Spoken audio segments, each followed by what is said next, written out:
adik-adik. Semoga adik-adik semuanya dalam keadaan sehat ya. Nah, sebelum kita mulai pada kita hari ini, kita mau saat teduh. Yuk semuanya kakak undang untuk lipat tangan, tutup mata, kita berdoa.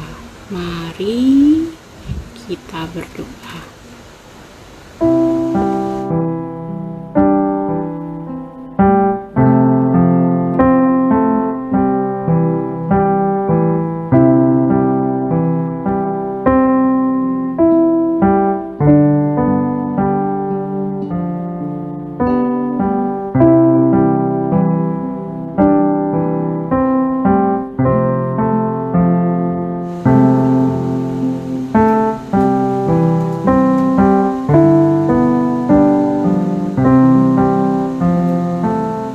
Amin. Ya, adik-adik, sebelum kita mulai ibadah kita hari ini, kita mau bernyanyi satu buah lagu yang itu Yesus sayang semua, semua, semua. Yuk adik-adik, kakak undang adik-adik semua untuk bangkit berdiri yang ada di rumah. Kita sama-sama menyanyikannya.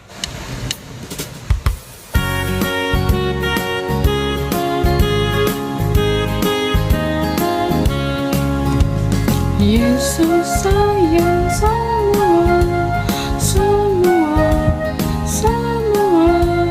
Yesus sayang semua, sayang semua. Sayang papa, sayang mama, sayang kakak, sayang adik, sayang kamu dan saya, sayang semua.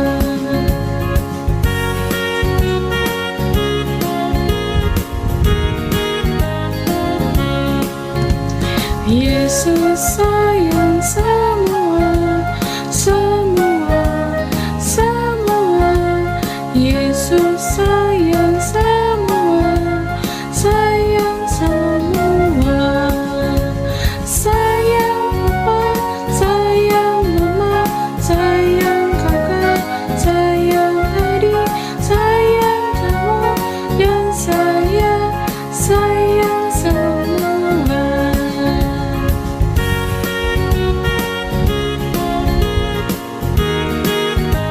Kita nyanyikan sekali lagi ya. Yesus sayang semua, semua, semua. Yesus sayang semua, sayang semua. Sayang papa, sayang mama, sayang kakak, sayang adik, sayang kamu dan saya, sayang semua. Sayang papa, sayang mama, sayang kakak, sayang adik, sayang kamu dan saya, sayang semua.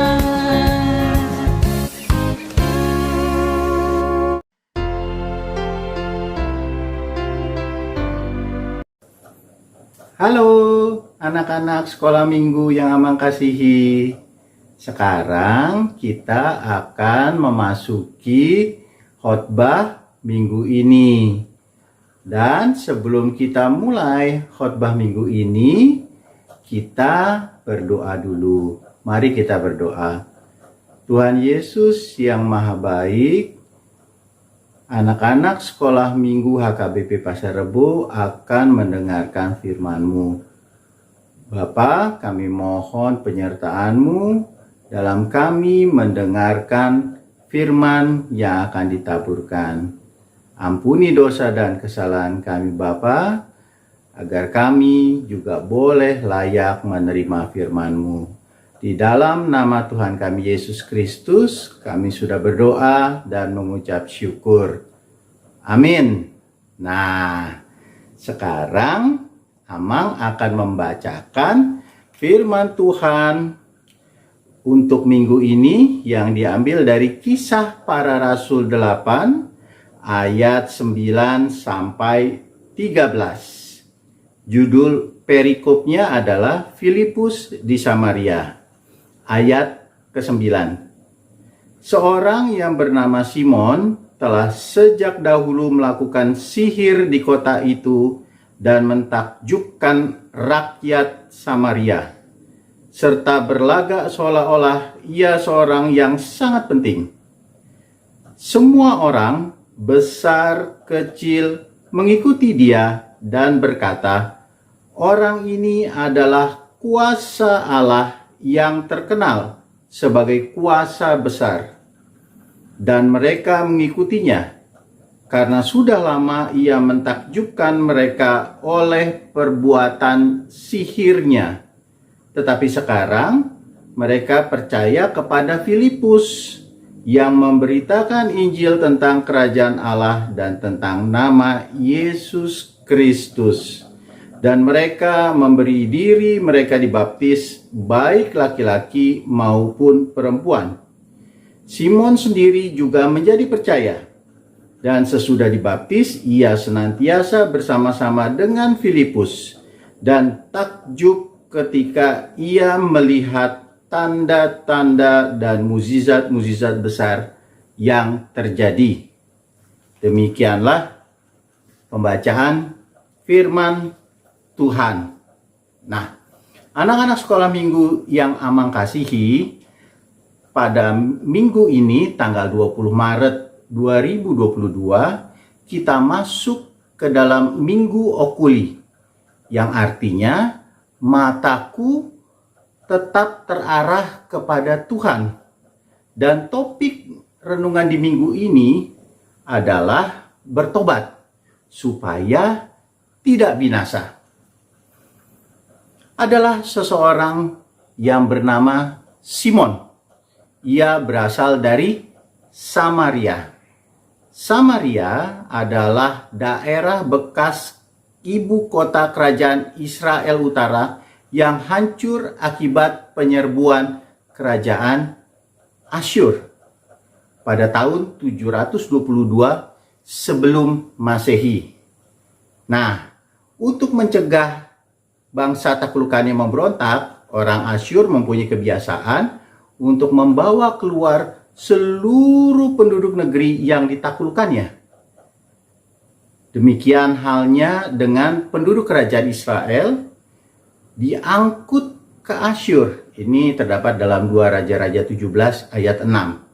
Setelah itu, Raja Asyur membawa orang dari Babel untuk mendiami kota-kota di bekas kerajaan Israel.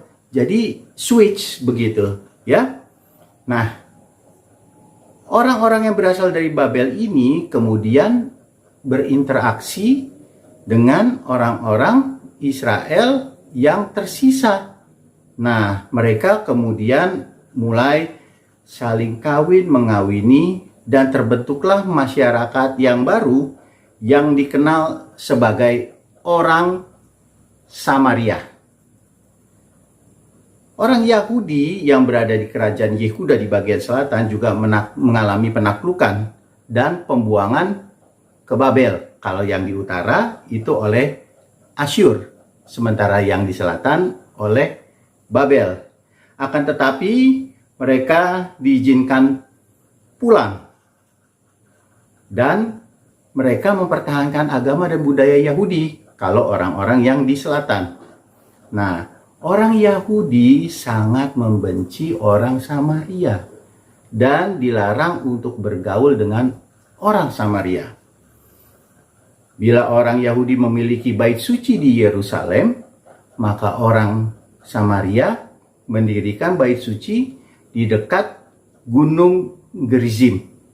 Gunung Gerizim mereka anggap sebagai tempat suci pilihan Allah, dan disitulah mereka menyelenggarakan ibadah mereka sendiri.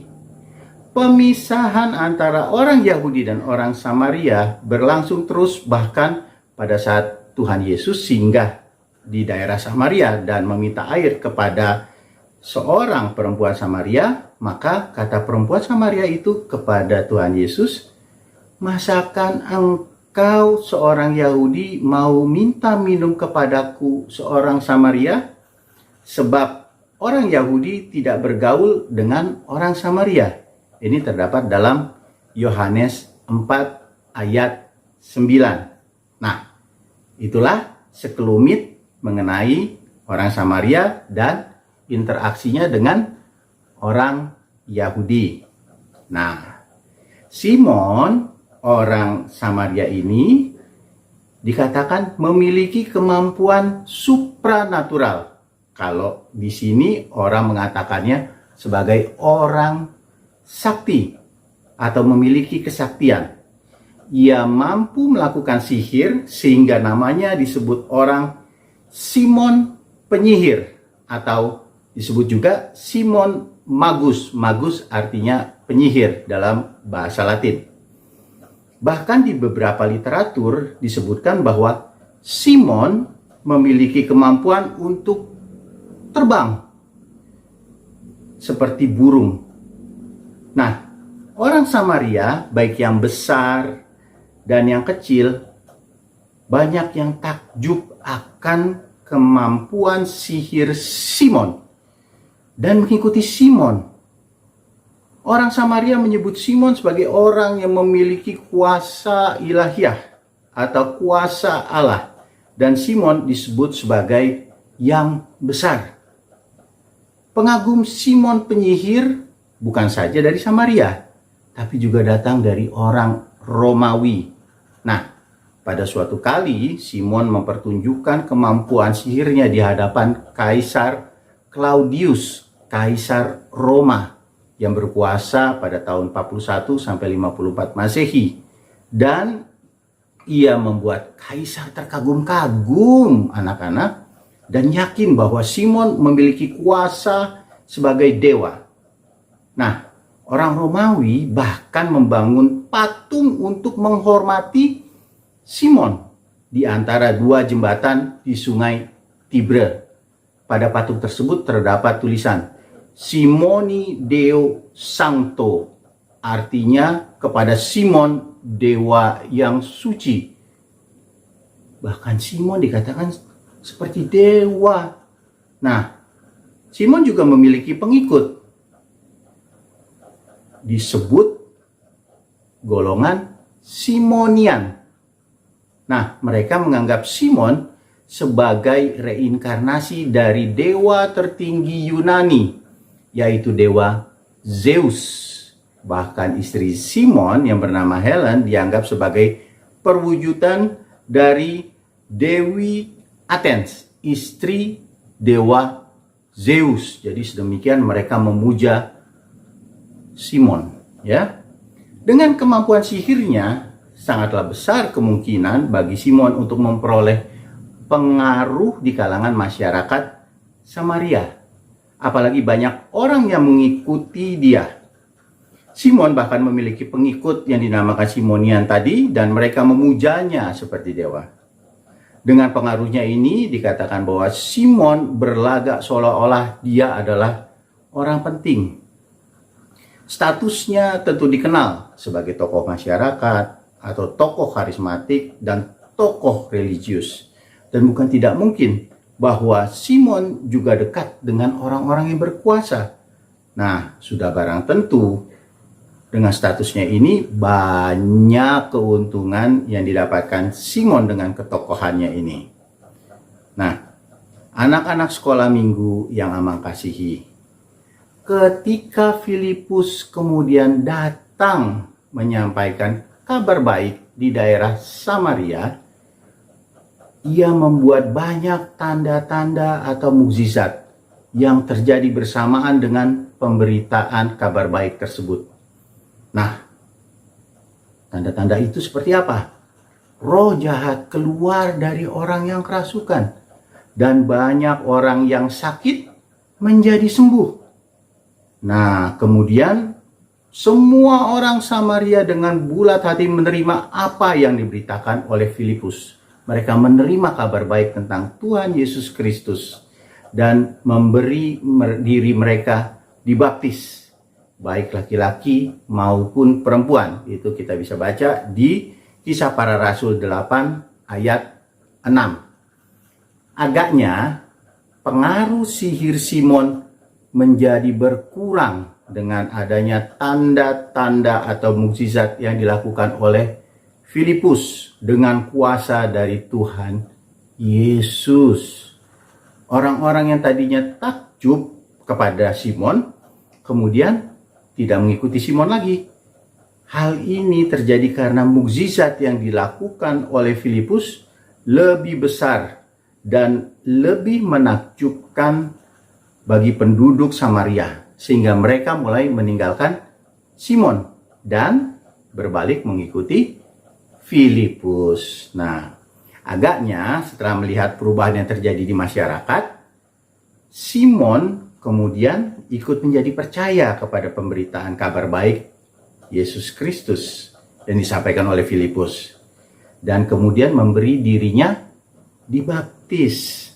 Bahkan sudah dibaptis, Simon selalu berada di dekat Filipus. Katanya dia menjadi takjub akan tanda-tanda dan mukjizat yang terjadi. Ini terdapat dalam Kisah 8 ayat 13. Nah, disinilah letak permasalahannya anak-anak. Bahwa Simon hanya berfokus kepada tanda-tanda ajaib atau mukjizat. Minggu Okuli mengajarkan kepada kita untuk memusatkan perhatian kita kepada Allah saja. Nah, ketika Tuhan Yesus ditanyakan oleh orang-orang Farisi dan ahli Taurat mengenai hukum yang terutama, maka Tuhan Yesus menjawab, ya, kasihilah Tuhan Allahmu dengan segenap hatimu, dengan segenap jiwamu, dan dengan segenap akal budimu. Tuhan menginginkan kita untuk memusatkan hati dan segenap akal kita dan seluruh jiwa kita hanya kepadanya. Tuhan menginginkan kita memusatkan hati kita semuanya hanya tertuju kepada Tuhan saja. Dengan demikian kita mengesampingkan hal-hal yang lain yang dapat mengganggu konsentrasi kita untuk memandang hanya kepada Allah. Nah, mukjizat atau karunia dari Allah bagi orang-orang yang dekat kepada Allah saja dan hanya memandang kepada Dia. Tanda-tanda atau mukjizat terjadi untuk membawa manusia dekat kepada Allah, ya, bukan justru menjauh kepada Allah. Kalau dia hanya fokus kepada tanda-tanda saja, maka dia mengalihkan perhatiannya dari Allah kepada tanda-tanda saja. Ya, jadi dia bukan yang mendekat, malah menjauh anak-anak. Ya, itu yang pertama. Ya, yang kedua, Tuhan menginginkan pertobatan yang total dan tidak pura-pura.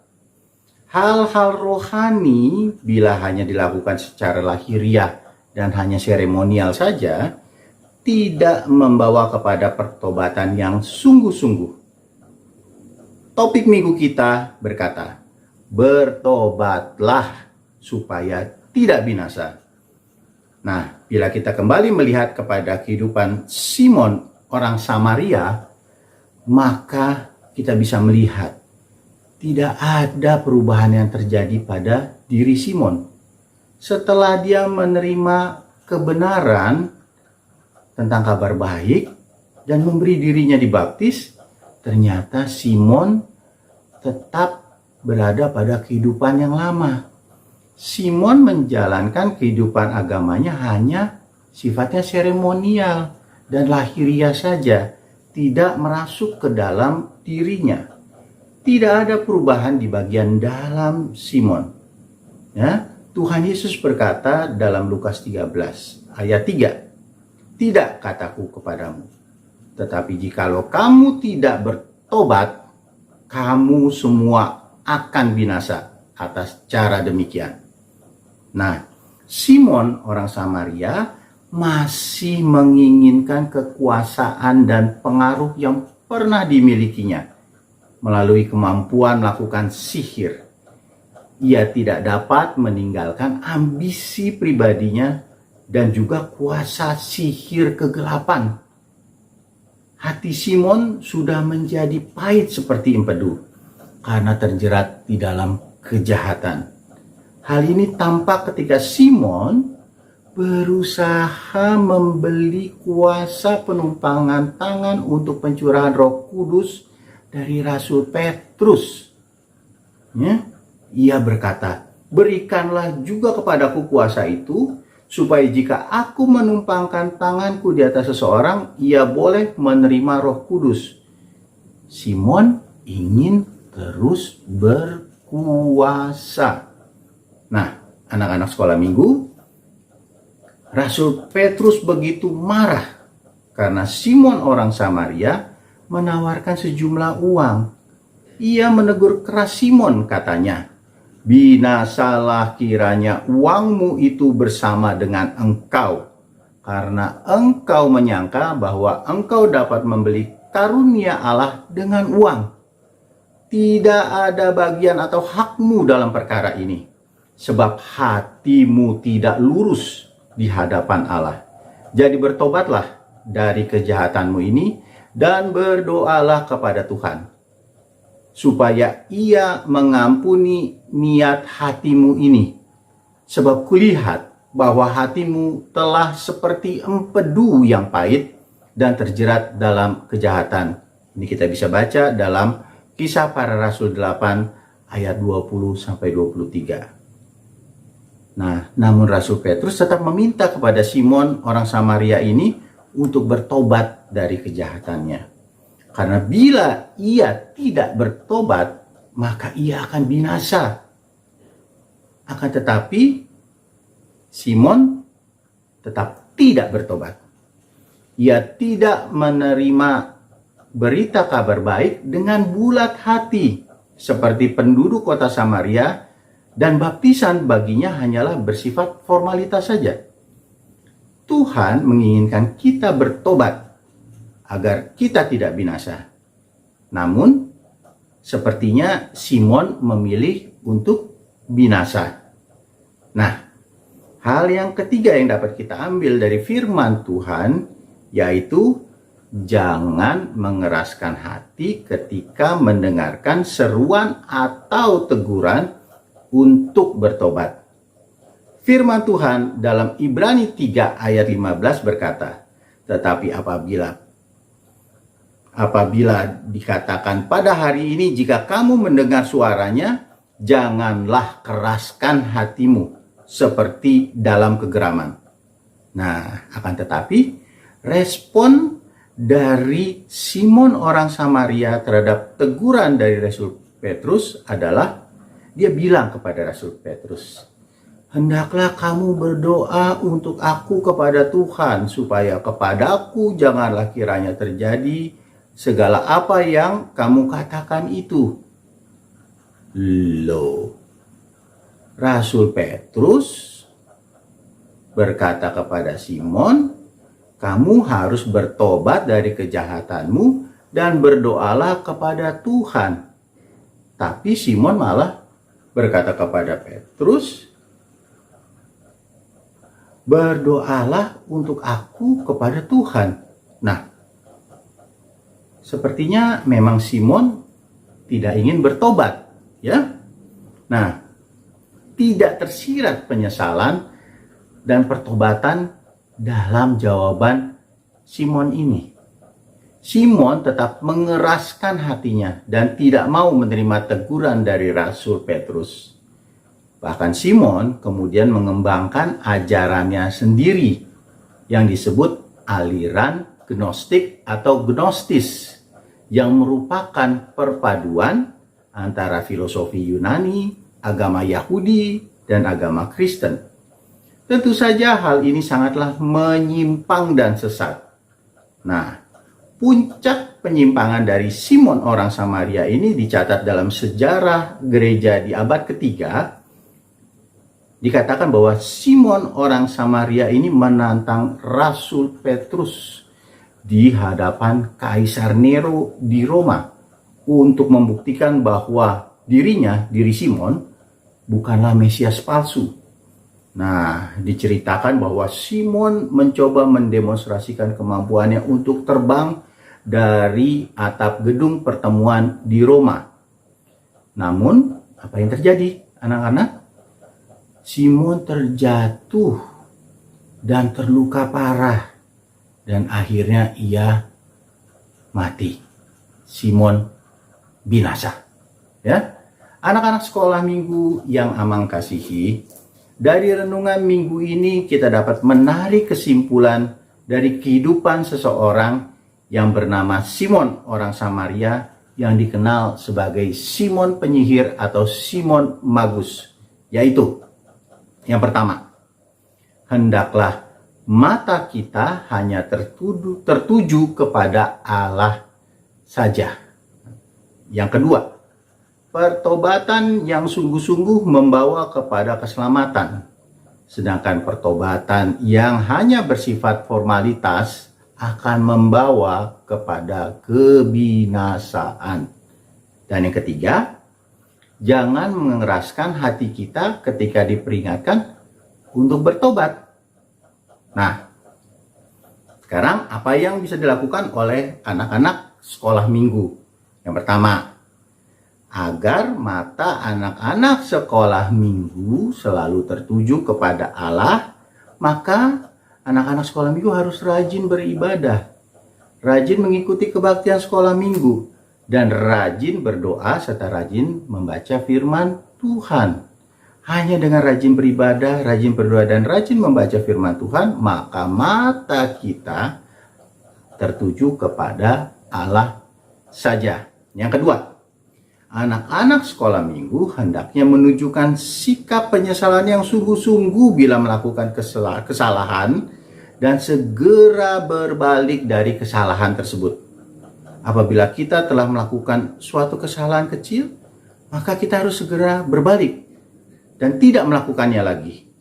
Karena bila kita tetap melakukan kesalahan kecil tersebut, maka kesalahan kecil itu akan menjadi kesalahan yang besar dan membawa kepada masalah yang besar. Contohnya ya, kalau kita mengatakan kebohongan kecil, sebagian orang mengatakan kebohongan kecil nggak berbahaya, akan tetapi kebiasaan berbohong ini akan menjadi semakin besar, semakin parah, dan kita akan menghadapi konsekuensi atau akibat yang fatal dari kebohongan ini. Jadi kalau kita melakukan kesalahan, kita buru-buru untuk kembali, berbalik, ya, meminta ampun kepada Tuhan, ya, dan tidak melakukan kesalahan itu lagi.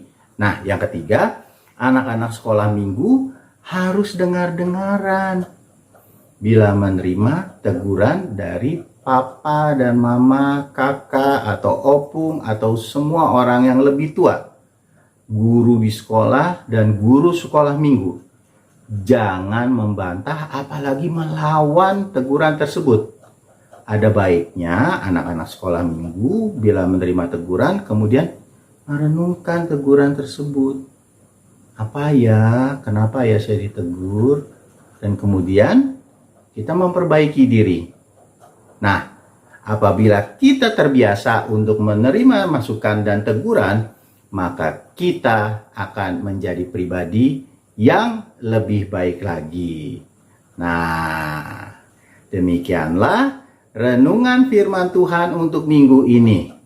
Amang berharap anak-anak sekolah minggu dapat semakin maju di dalam iman kepada Tuhan Yesus Kristus. Tuhan Yesus memberkati. Sekian.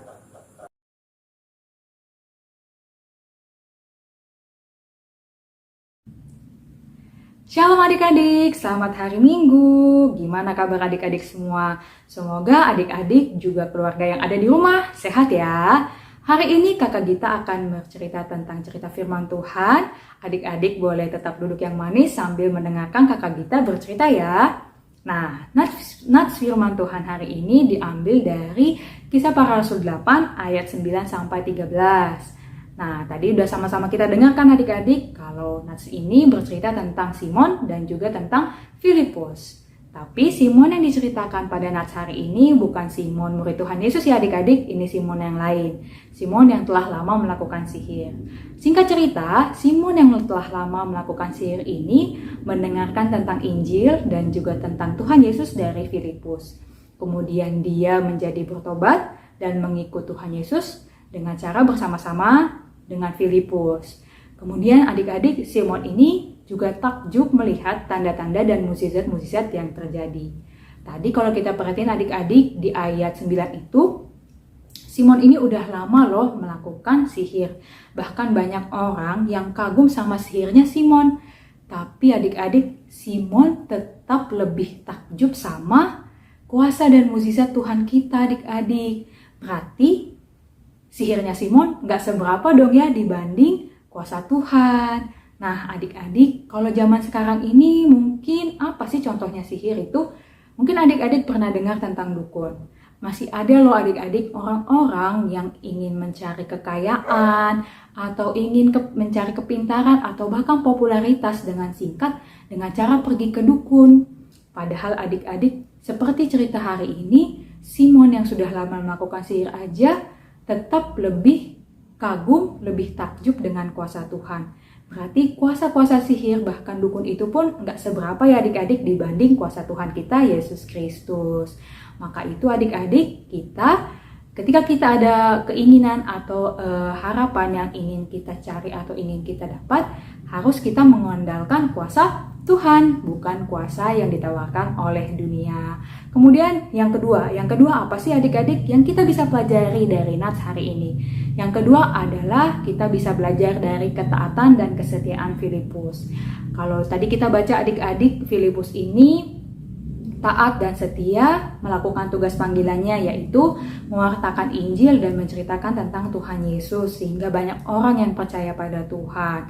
Nah adik-adik, seperti Filipus kita juga bisa taat dan setia melakukan tugas kita loh. Apa sih tugas-tugas anak sekolah minggu supaya kita bisa taat dan mengikut Tuhan? Adik-adik pasti udah tahu, memuji Tuhan, baik itu lewat lagu-lagu pujian atau mungkin dari sikap hidup adik-adik. Kemudian juga membaca firman Tuhan lewat saat teduh, mendengarkan firman Tuhan seperti yang adik-adik lakukan saat ini, menonton ibadah YouTube sekolah minggu, itu juga mendengarkan firman Tuhan ya adik-adik. Dan juga tidak lupa untuk berdoa, ya bersekutu dengan Tuhan melalui doa. Doa itu harus loh adik-adik karena doa itu adalah nafas hidup orang percaya. Kemudian yang ketiga, apa yang kita bisa pelajari dari nats hari ini? Yang ketiga adalah memiliki sikap hati seperti Simon. Bagaimana Simon yang mau bertobat dan meninggalkan perbuatannya yang buruk atau yang salah itu adik-adik, kita pun sebagai anak Tuhan, anak-anak sekolah minggu harus memiliki hati yang lembut seperti Simon. Hati yang lembut yang mau mengakui dosa kita ketika kita salah atau kita berbuat dosa. Dan tidak hanya mengakui dosa kita, tapi juga kita mau bertobat seperti Simon yang bertobat. Nah itu dia adik-adik beberapa poin yang bisa kita pelajari dari nats firman Tuhan hari ini. Yang pertama adalah bahwa kuasa Tuhan melebihi kuasa apapun yang ada di dunia. Kemudian yang kedua adalah mengikut Tuhan dengan taat dan setia seperti Filipus yang taat dan setia kepada Tuhan. Dan yang ketiga adalah memiliki hati yang lembut dan mau bertobat seperti Simon yang mau bertobat. Demikian cerita firman Tuhan hari ini. Kakak harap adik-adik bisa menyimpan dalam hati dan juga melakukan dalam hidup adik-adik ya. Sampai jumpa di ibadah sekolah minggu-minggu depan. Tuhan Yesus memberkati adik-adik dan keluarga. Dadah!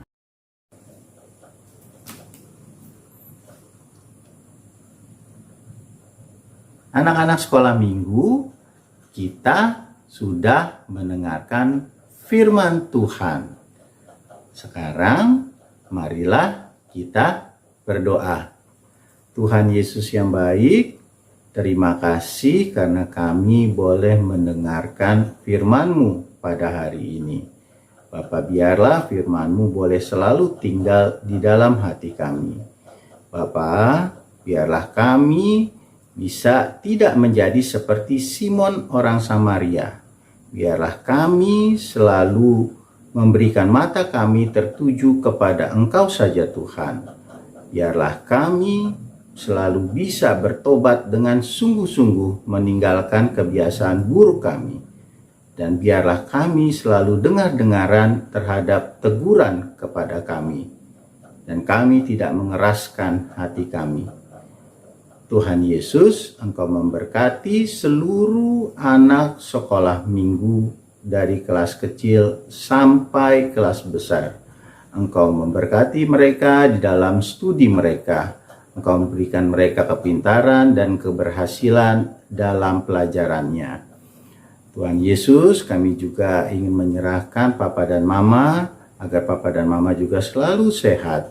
Engkau memberikan rezeki kepada Papa dan Mama untuk dipergunakan di dalam keluarga. Tuhan Yesus, kami juga mau mendoakan gereja kami HKBP Pasar Rebo dengan seluruh program kerja yang sudah dicanangkan. Tuhan Yesus, Engkau memberkati Amang Pendeta Resort, Amang Pendeta Fungsional, dan seluruh parhalado. Biarlah Tuhan Yesus semuanya boleh bersatu padu untuk memuliakan nama-Mu. Terima kasih Tuhan Yesus, di dalam nama Tuhan kami Yesus Kristus kami sudah berdoa dan mengucap syukur. Amin.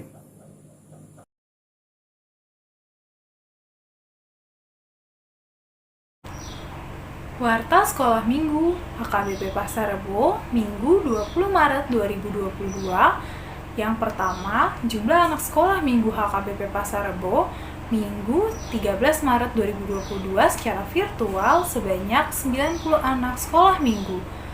Yang kedua, bagi adik-adik, persembahan sekolah minggu dapat ditransfer ke rekening gereja. Yang ketiga, jangan lupa ya adik-adik, setelah ibadah online sekolah minggu hari ini, kita akan mengadakan kegiatan kelas yang linknya sudah dikirim di grup masing-masing. Yang keempat, bagi orang tua yang belum terdaftar atau belum masuk ke dalam grup sekolah minggu HKBP Pasar Rebo dapat menghubungi Kakak Rondang dengan nomor yang tertera.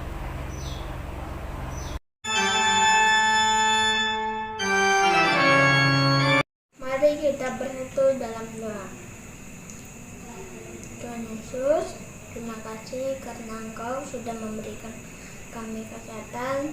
Terima kasih juga karena Engkau sudah memberikan napas kehidupan untuk aku, teman-teman, dan kakak guru sekolah minggu. Berkati juga ibadah online kami ini diberikan kelancaran dari-Mu ya Tuhan. Berkati saudara kami yang sedang sakit maupun yang sedang dirawat di rumah sakit, diberikan kesembuhan oleh-Mu ya Tuhan.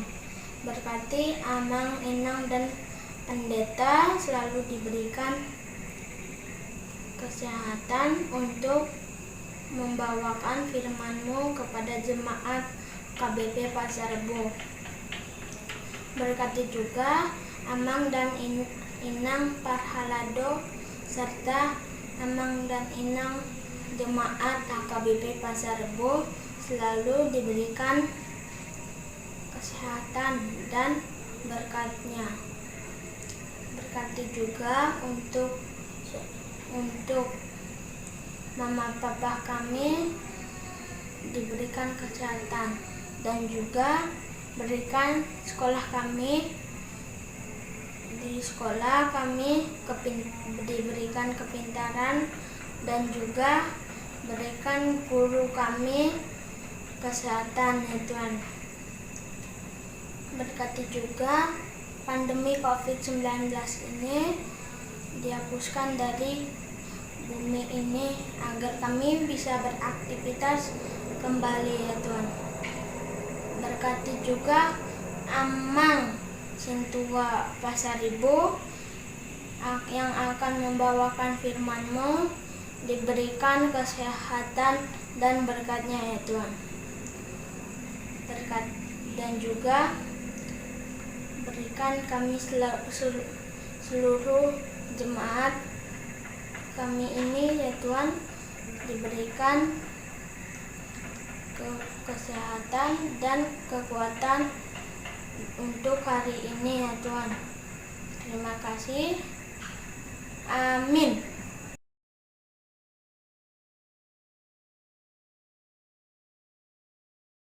Nah, sekarang Kakak Anggi mau ajak adik-adik untuk bangkit berdiri. Kita mau nyanyi lagu Ku Masuki Gerbangnya sambil pakai gerakannya ya. Untuk adik-adik yang belum tahu lagunya, boleh sambil ikutin kakak.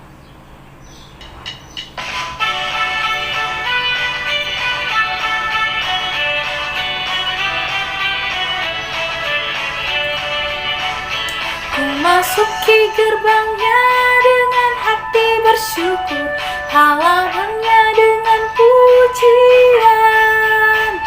Kataku hari ini harinya Tuhan, ku bersuka sebab Dia girangkanku.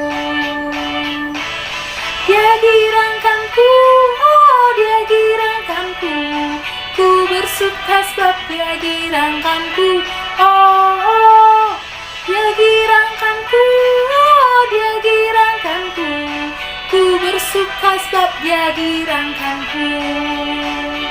Sekali lagi ya. Ku masuki gerbangnya dengan hati bersyukur, halamannya dengan pujian. Kataku hari ini harinya Tuhan, ku bersuka sebab Dia girangkanku. Dia girangkanku, oh Dia girangkanku, ku bersuka sebab Dia girangkanku. Oh, Dia girangkanku, oh Dia girangkanku, ku bersuka sebab Dia girangkanku. Dia girangkanku, oh Dia girangkanku, ku bersuka sebab Dia girangkanku. Oh, Dia girangkanku, oh Dia girangkanku, ku bersuka sebab Dia girangkanku. Ku bersuka sebab Dia girangkanku. Mana senyumnya?